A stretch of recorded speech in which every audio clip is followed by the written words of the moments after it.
पापाकुंशा एकादशी का व्रत करने से जप तप के समान फल की प्राप्ति होती है और 3 पीढ़ियों के पापों से मुक्ति मिल जाती है।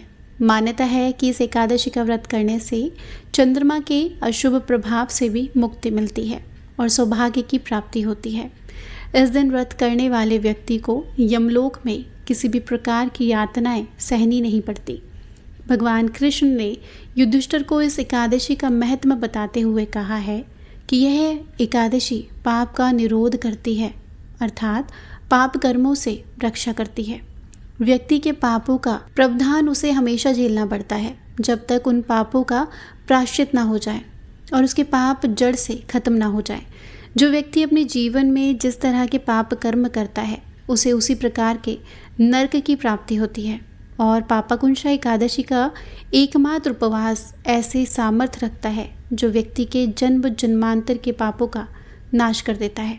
जो व्यक्ति अश्विन माह के शुक्ल पक्ष की पापाकुंशा एकादशी का व्रत रखता है उसे अपने पापों का नाश हो जाने के बाद बार बार इस संसार में जन्म नहीं लेना पड़ता और उसे भगवान श्री कृष्ण की कृपा से मोक्ष की प्राप्ति होती है।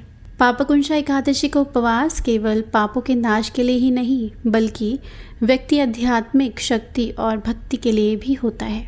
आइए जान लेते हैं इस बार पापाकुंशा एकादशी का उपवास कब रखा जाएगा और पारण कब किया जाएगा। अश्विन मास के शुक्ल पक्ष की एकादशी तिथि प्रारंभ 13 अक्टूबर दिन रविवार को सुबह 9:10 से होगी और इसकी समाप्ति 14 अक्टूबर दिन सोमवार को सुबह 6:41 पर होगी।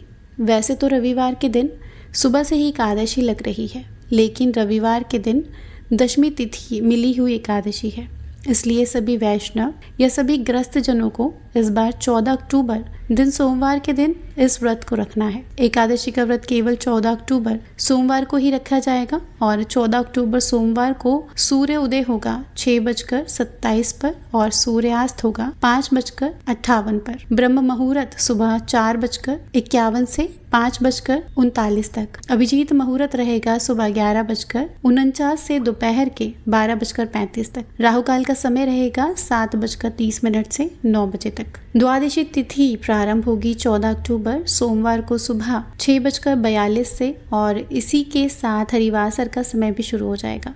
और द्वादशी तिथि समाप्त होगी 15 अक्टूबर दिन मंगलवार को सुबह 3:42 पर। तो 15 अक्टूबर मंगलवार को सूर्योदय होगा सुबह 6:27 पर और सूर्यास्त होगा 5:57 पर। ब्रह्म मुहूर्त सुबह 4:51 से 5:39 तक। अमृत काल रहेगा दोपहर 3 बजे से 4:25 तक। अभिजीत मुहूर्त रहेगा 11:49 से दोपहर के 12:35 तक और राहु काल दोपहर के 3 बजे से 4:30 तक। हरिवासर का जो समय सोमवार को सुबह से प्रारंभ हुआ है वह दोपहर लगभग 12:30 बजे तक समाप्त हो जाएगा।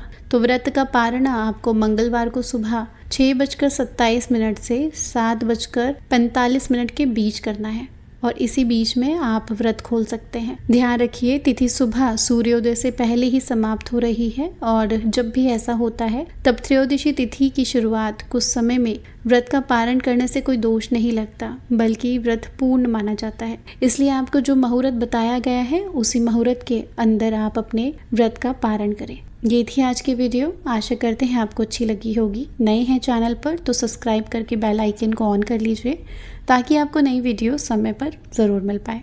हरे कृष्णा।